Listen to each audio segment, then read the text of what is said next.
I'm back on the Florida Trail, continuing my Central Florida Western Corridor journey.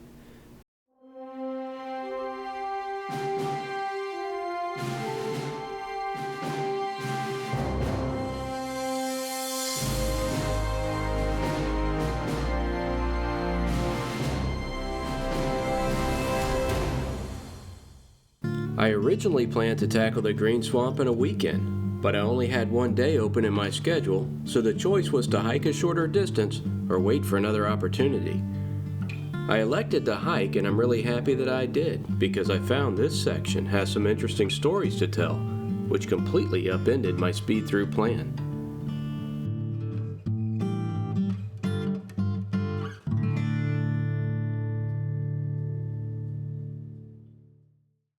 One example happened the day before Thanksgiving in 2004. Charlie Huff, a man well acquainted with the Green Swamp from regular hunting trips, disappeared. An extensive search followed, but no sign of Charlie ever turned up. Only his truck was found on Tannic Grade, 6 miles inside the Green Swamp Wildlife Management Area. Did Charlie get turned around, suffer an injury in the woods, or experience a medical issue? The night he disappeared was rainy and very cold. Hypothermia would have been a significant risk without shelter. Or did Charlie fall victim to a more sinister act, as some speculate? After all, helicopters, all-terrain vehicles, volunteers, horses, and dogs were all involved in the search. Is it really possible for all trace of Charlie to simply disappear if he did have an accident or health emergency? We may never know, but this tragedy adds to the mysteries of the Green Swamp.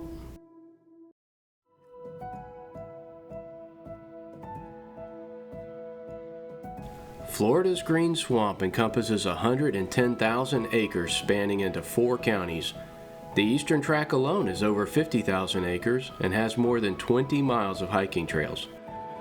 My plan was to quickly knock out the 13 miles between Rock Ridge Road and State Road 471 and get set up for finishing the swamp next time I could get out and hike. I expected a cruisy and typical Florida woods walk along some cypress domes, oak hammocks, and pine savanna. Pretty quickly, though, it became obvious that there was some history here, and the terrain would mix in some unexpected challenges.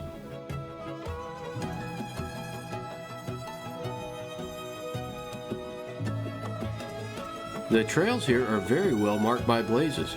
The through trail is orange, the weekend loop trail is white, and blue is used on side trails and the day loop.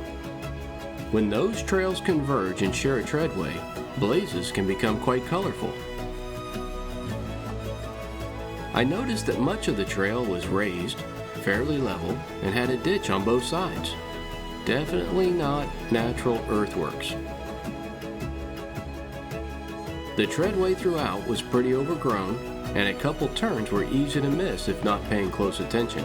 It is very easy to go straight down that road and entirely miss the double blaze indicating a left turn on this dead, leaning over tree.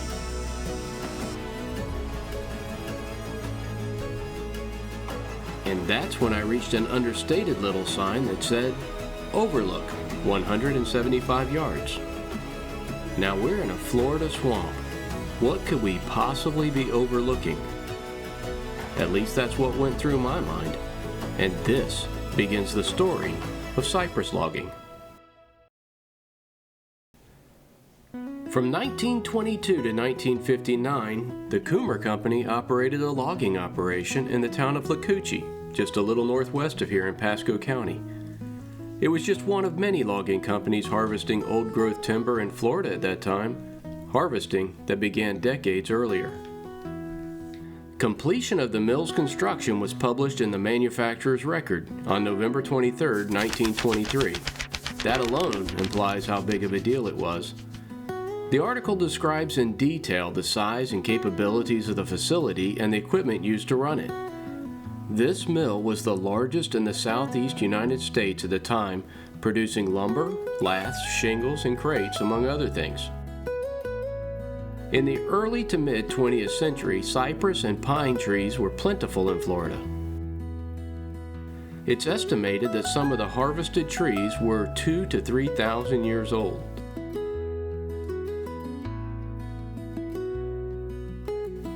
There's a video narrated by Louis Abraham on Jeff Miller's YouTube channel that I highly recommend. It gives a sense of the work and the people of the time that isn't possible from pictures alone. Mr. Abraham makes a comment right at the beginning of his narrative about a tree that was probably full grown the day Christ was born. That reminds me of a verse written in John's Gospel. Through him, all things were made. I definitely recommend watching that video to see how the trees were harvested. A bonus is seeing a crane that helped dig the Panama Canal. I put a link to that video in the description below. The Cummer company operated a rail network with tram lines running deep into the swamp for bringing massive logs to the mill. And high-wheeler carts pulled by oxen and mules brought the logs where steam cranes lifted them onto rail cars. It was truly awesome to see the remnants of one of those high-wheelers still there. It's situated miles from a trailhead in an environment that a museum simply can't replicate. If you want to see this thing close up, you have to earn it. While looking for images I could use in telling this story, I learned about the Florida State Archives. Along with the pictures that I used, I found a home video filmed in Dixie and Taylor counties that gives a little more insight into logging life in Florida. I couldn't help but add this footage of a Kelly axe salesman showing off his double-bit axe. Back here at the Overlook, I wonder how different it must have looked before logging came here. These trees that I see may only be 70 or so years old. And how can one generation take all of a particular natural resource, appearing to have no regard for future generations? The answer, of course, is not a simple one. In the era of the Great Depression and 2 world wars, people in this region lived humbly. Steady work was scarce and something to be appreciated. Logging made that possible for a lot of folks. Even still, it's quieting to reflect on those trees that were thousands of years old being cut down in minutes. Centuries old, within 50 miles of where I was born and live, and I miss seeing them by less than a few decades. Okay, back to hiking. Soon after leaving the Overlook, the Day Loop Trail peels off, and the trailblazers are just orange and white for a while. The trail is really easy to follow, particularly right here. You see all those blazes. You see them 5 or 6 out. Way different than those roadwalks. We've reached the place where the Weekend Loop Trail separates from the Florida Trail, which is a through trail. And it is a left or right decision. White blaze or orange blaze? We're taking orange blaze. This is the Mott Hammock Campsite. Hammock meaning shady place, which it is. It's pretty tore up from hogs, it looks like. But right on the trail.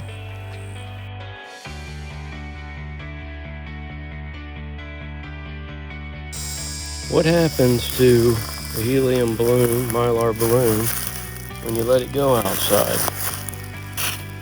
Comes down somewhere. We'll back it out.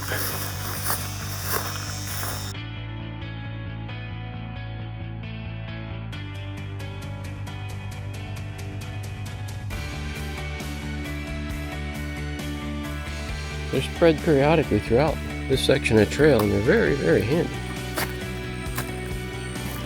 Took a rest there. Moving on. Well, now I have to find out what Caesar weed is. I've never heard of it.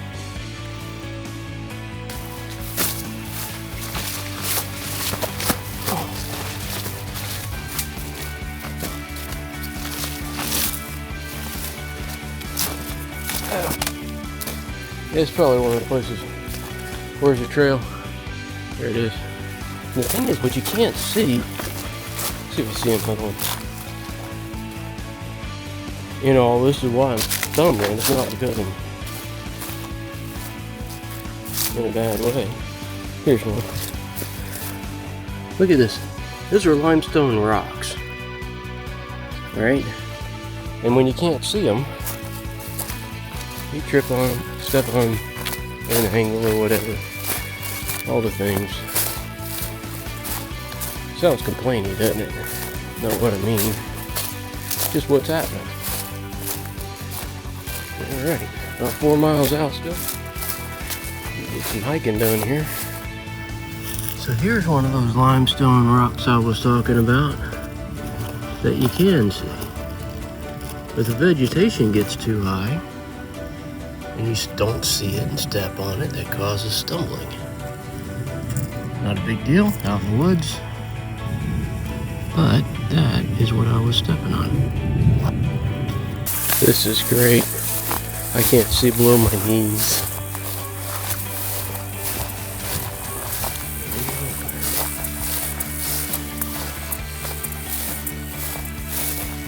This is interesting.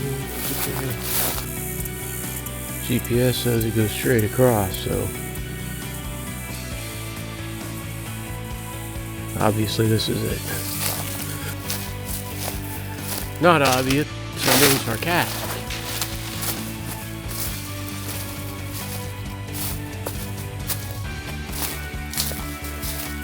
This is definitely not it.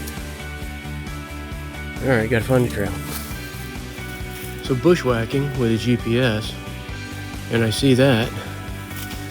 I guess that's probably where the trail's at. So we'll go over there. There's the blaze.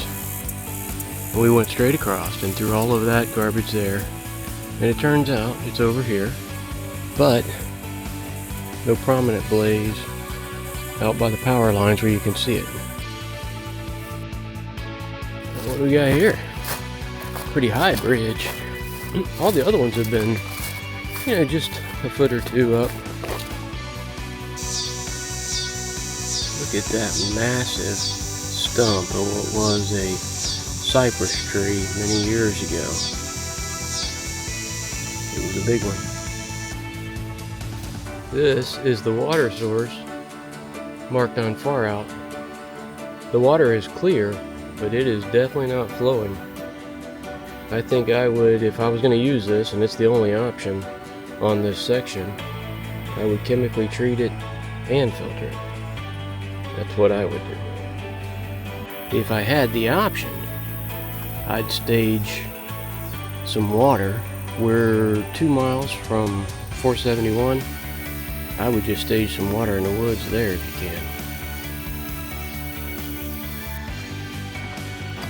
Well, we've been going almost 13 miles, or right about 13 miles.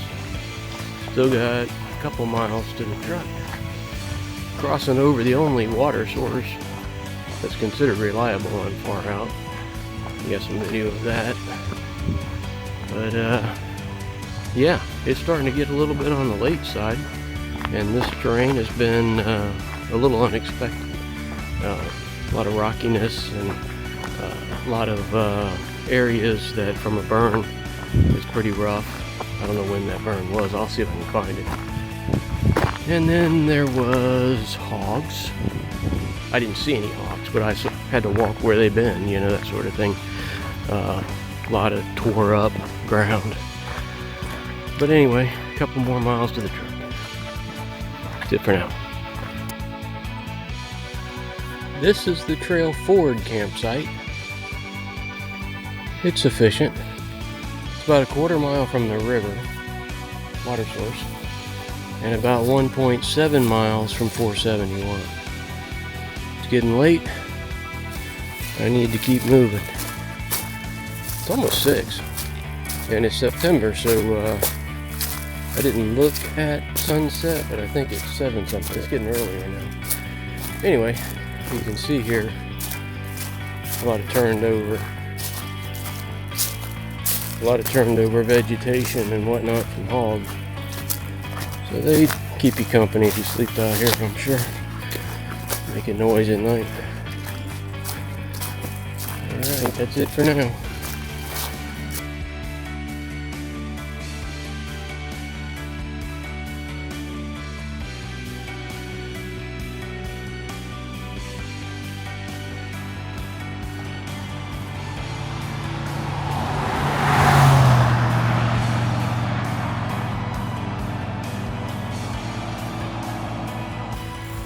There's a good parking lot here on the west side of the road.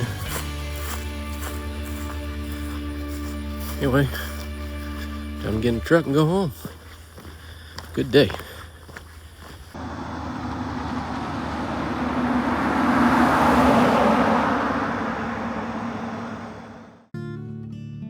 So I came home and started looking into Cypress logging and discovered other stories that occurred in the Green Swamp East Track. I really thought this section of trail would be a nice day hike and I would move on to the west side. But once I heard about an axe murder, I had to keep reading.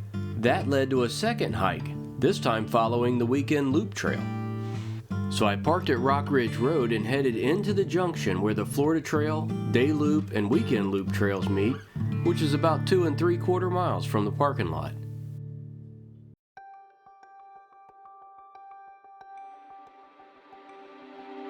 All right, Weekend Loop Trail, White Blazes.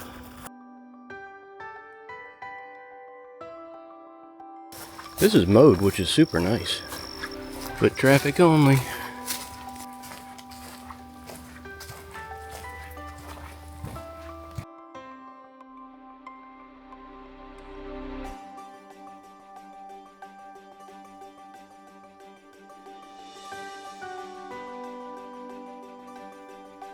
Trail goes to the left. This is the Tillman campsite on the Weekend Loop. It's right here to the right. Blue Blaze Trail. Let's check it out.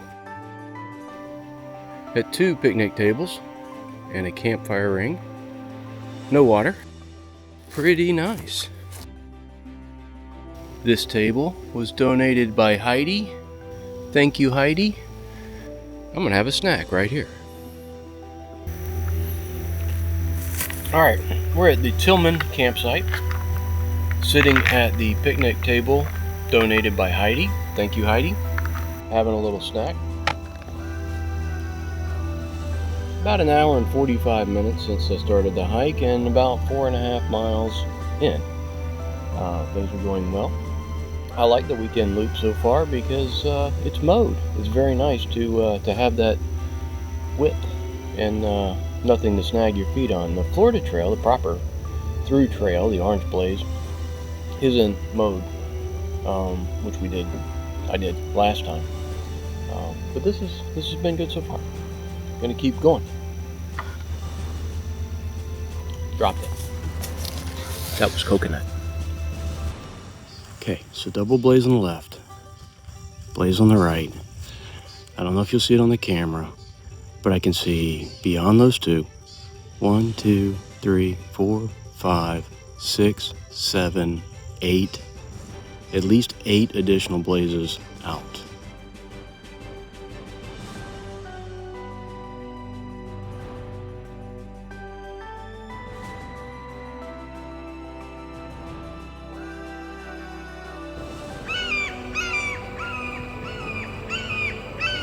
Whew. It's nice to be back in the shade. Had a little bit of a sunny stretch there. Maybe a mile long, maybe a little bit longer. Hunting starts next week, and I think that's why things are kind of closed up a bit.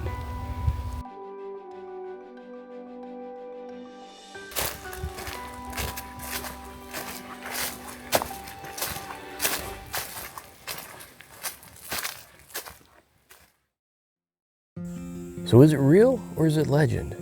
In 1918, a murder occurred right here at this very spot. A gruesome murder at that. So what part in this story is actually real and true, and what part is folklore?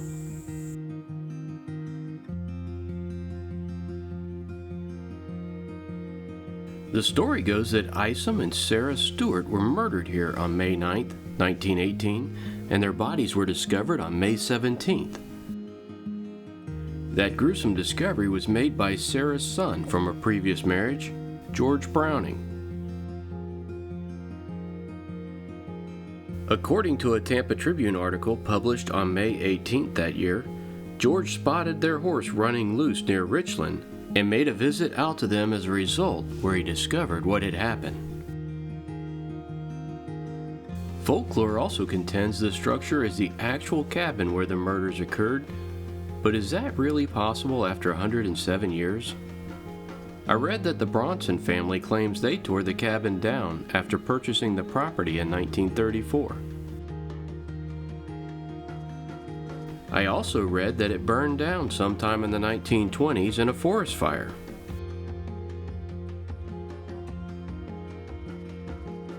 And what of this stump with a tax still visible? Might it have been that the cabin was built around the stump so that it would later serve as a seat?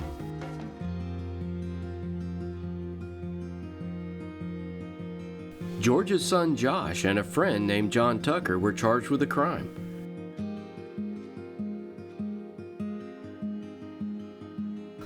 The account on SwiftMudsWaterMatters.org website states that there were 4 trials that revealed confusing and sometimes conflicting witness testimony and details that did not fit either man's alibi.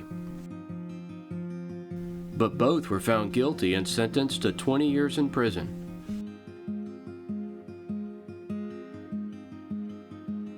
Another online account of the story tells us that according to Josh Browning's testimony, George would have found his mother on the floor with her left hand and leg nearly severed and her head caved in. Isham was in bed with his skull crushed.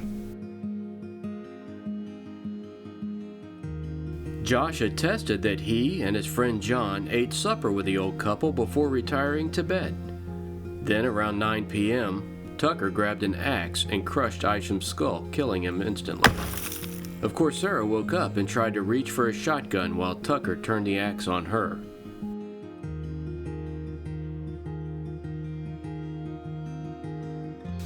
In another Tampa Tribune article, the paper infers the motive was robbery, given the old couple had made considerable money selling farm products.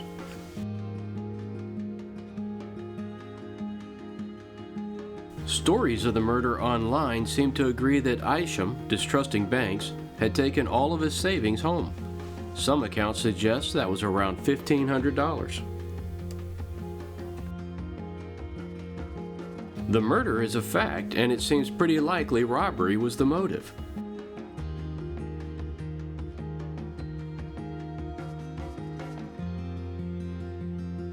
But Josh changed his story multiple times, and a Tampa Tribune article dated February the 8th, 1919, states that he pled guilty as an accomplice, pinning the entire crime on John. So why did they get the same sentence? Why was such a light sentence imposed for such a gruesome crime? Why don't we know much more about John if he was the main villain?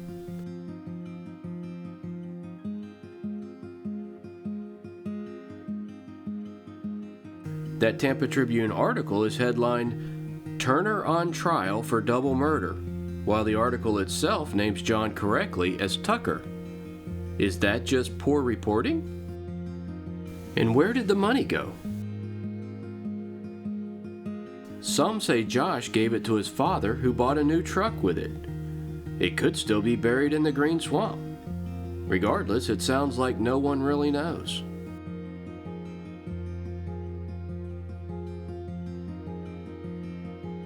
Adding even more intrigue to the story are reports that Josh escaped from Rayford, Florida State Prison, in 1928 along with an inmate named Luther Wilson. But the Lakeland Evening Telegram reported on May 3, 1921, that Luther died instantly from 2 loads of shot entering his face and chest when he and his Ford car met 2 deputies out looking for him in the Green Swamp. Then we hear that Josh turned himself in after 10 years on the run and was released from prison in 1938. He had been granted a motion to withdraw his plea of second-degree murder since he did not have money to hire an attorney, and the court never asked if he would like one to be appointed.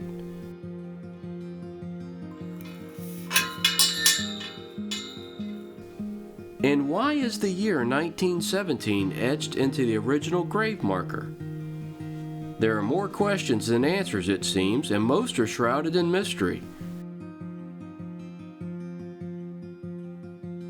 It does seem a fitting story, though, for the Green Swamp.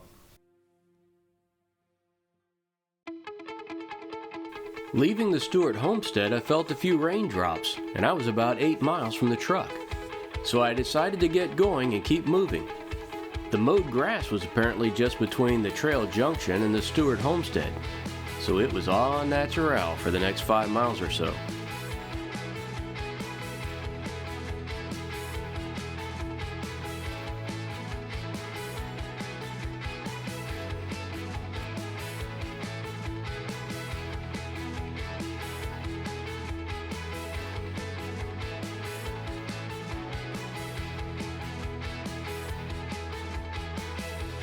As I hiked out, I passed by the overlooked spur trail once again and began reflecting on my discoveries in this half of the Green Swamp. The stories I came across are fascinating.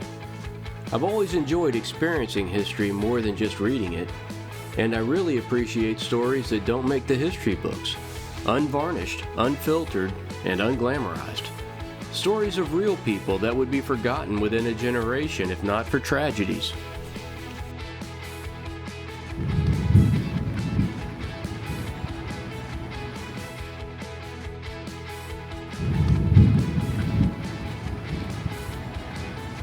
Several of the clips that I used from around the Stewart homestead were recorded by my wife MJ. When editing this video, I was very thankful for the perspectives she thought to capture that weren't on my radar. Thank you, MJ, for helping me chase this crazy idea.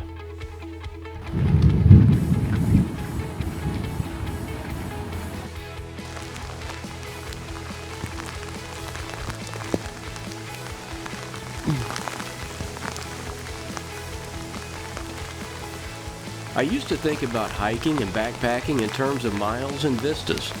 Now I think about the experiences. The Green Swamp has been a good one. I can't wait for whatever's next. Happy trails. It's raining. Still about, close to half a mile from the truck.